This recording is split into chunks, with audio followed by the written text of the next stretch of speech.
Se fosse um cerco, a execução seria perfeita. O sistema de comunicação foi derrubado. Algumas das principais rotas de transportes conquistadas, pontes destruídas. A guerra psicológica mina o moral da população. Nós temos aqui, ó, em cima da casa, está cada vez mais forte a correnteza e a gente não consegue sair. O invasor agora controla o abastecimento, desafia os símbolos do Estado e chegou à capital do Rio Grande do Sul. Os prefeitos imploravam, cada um à sua maneira. Mas a mensagem era a mesma: salve-se. Sinibu, infelizmente, está num cenário de guerra. A informação que a gente precisa passar para todos os moradores que vivem às margens do Rio das Antas e Rio do Taquari é sair o mais rápido possível desse local.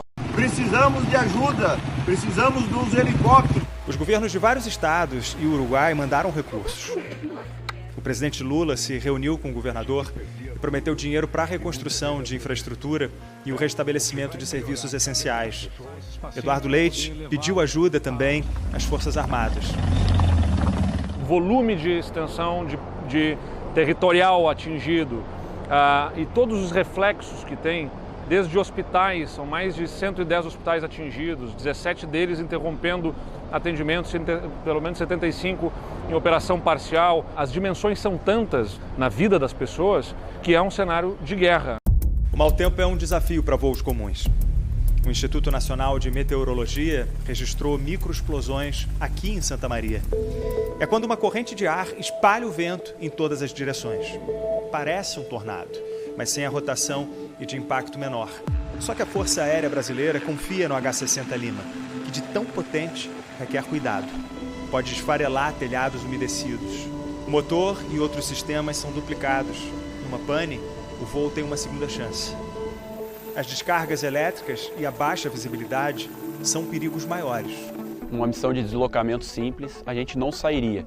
Porém, a situação está exigindo. Então, a gente está usando a técnica de voo entre obstáculos também para chegar nos nossos pontos, os pontos mais críticos aqui da nossa região. A tripulação seguia por rodovias que não alagaram. Eles sabem onde estão as torres de alta tensão e voam o tempo todo de olho em posições para pouso de emergência. A escuridão da noite também é um problema, então os militares da FAB precisam ficar sem ligar nenhuma luz durante meia hora para se acostumar com o breu do resgate. Agora, essas pupilas dilatadas da FAB têm um reforço especial, esses óculos de visão noturna. Essa espécie de binóculo amplifica o pouco de luz no ambiente. Os militares costumam se aproveitar da lua, mas ela não dá as caras a dias. A gente recomenda quem ainda estiver precisando de necessidade, ouvir o barulho do helicóptero em período noturno, use lanternas, use celulares, velas, isqueiros, que isso aí aumenta a visibilidade de onde está a posição da pessoa. O Cleiton nem teve tempo de mandar a localização dele. O celular molhou logo depois do aviso à mulher. Ele fez contato comigo às 18h30, me dizendo que ele estava preso numa árvore, se segurando numa árvore, e que o carro estava cheio d'água, que a água tinha levado o carro. Só que ele não me mandou localização, ele não me deu uma outra referência e agora eu não consigo mais contato com ele. Esse é o nosso desespero. Cleiton contou ao Fantástico que o carro foi arrastado de repente por uma onda que apareceu na estrada. Um braço sempre segurando uma árvore, né, para ficar do equilíbrio, e o outro braço fazendo movimentação, equilíbrio, tentando fazer alguma coisa para aquecer, né? Ele trocava o braço e aquecia o outro, né? Para tentar aquecer o corpo, né? Porque eu estava com medo também da hipotermia, né? Foram mais de 15 horas com a roupa molhada, com a vida por um galho. Mas a corrente foi maior do que a correnteza. O grupo de pais e alunos da escola do filho se mobilizou. A gente saiu muito pessimista com a possibilidade de encontrar o corpo do Cleiton. Só que os 4 acharam o Cleiton acenando. O grupo honrou a tradição farroupilha e laçou com habilidade o amigo. Porque se ele tinha aguentado a noite inteira lá em cima do carro, não era nós na hora do salvamento que ia deixar ele escapar agora, ele era nosso. Eles tiveram pressa em acabar com a angústia da família do Cleiton. Manda um beijo pra tua mulher. E logo depois, desrepresaram a emoção.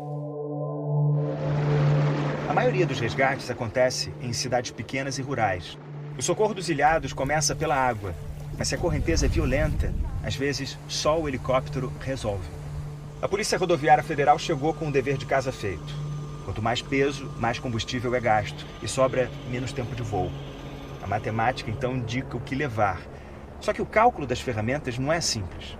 Ninguém sabe exatamente o que está à espera. Nesse local haviam 3 pessoas e era impossível a gente conseguir chegar pelo telhado ou em alguma outra situação. A principal função do piloto é manter o helicóptero pairado perto da vítima. A corda tem até 15 metros. A distância e o barulho impõem uma comunicação por gestos e sinais combinados. Eu me aproximei da casa e girei muito por causa do turbilhonamento de ar.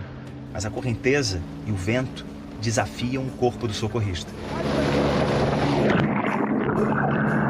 A correnteza era muito forte, então a nossa grande preocupação era que eu não submergisse. Me puxa!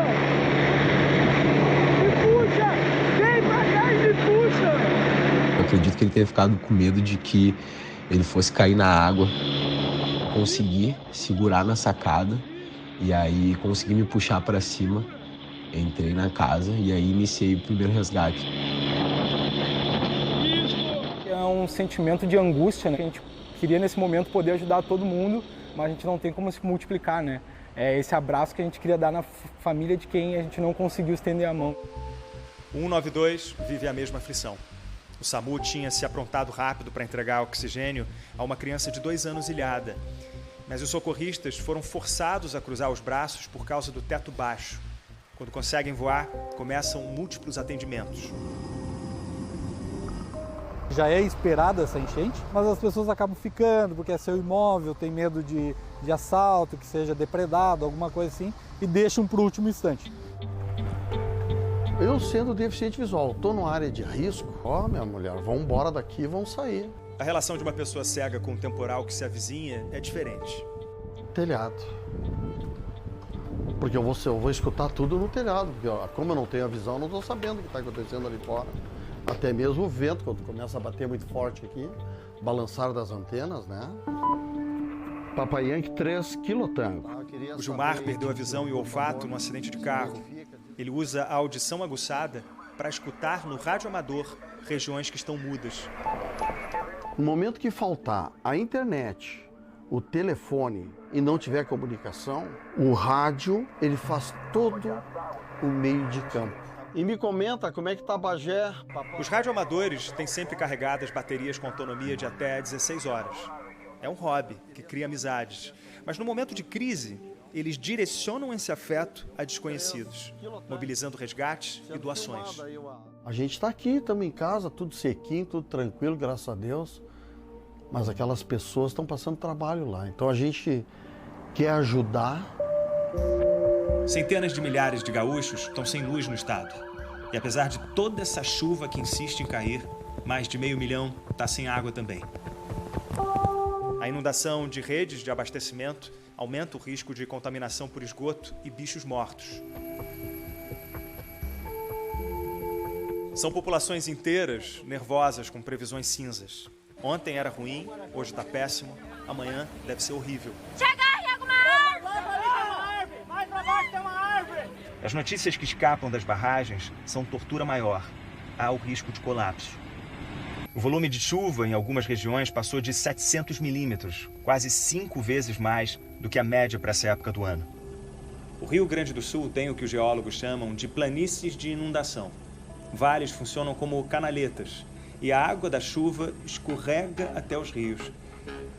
As áreas planas e mais baixas costumam alagar. Muitas cidades cresceram nas margens de rios. Moradores estavam acostumados com alagamentos, só que não nessa proporção. E os rios se conectam. O Lago Guaíba, por exemplo, recebe toda a água que cai no centro do estado, o que explica os alagamentos em Porto Alegre sem que caia um pingo de chuva. Só que dessa vez choveu muito lá e cá. É a segunda vez desde os anos 70 que a cidade fecha as comportas ao redor do lago. Esse sistema foi criado depois da maior cheia que a capital já tinha visto. Só que o novo recorde aconteceu agora. O Guaíba ignorou os altos muros que defendiam parte do centro histórico. As imagens de todo o Rio Grande do Sul são fortes demais para um estado traumatizado. Os gaúchos sobreviveram a outras 2 tragédias climáticas, mais de uma calamidade por trimestre.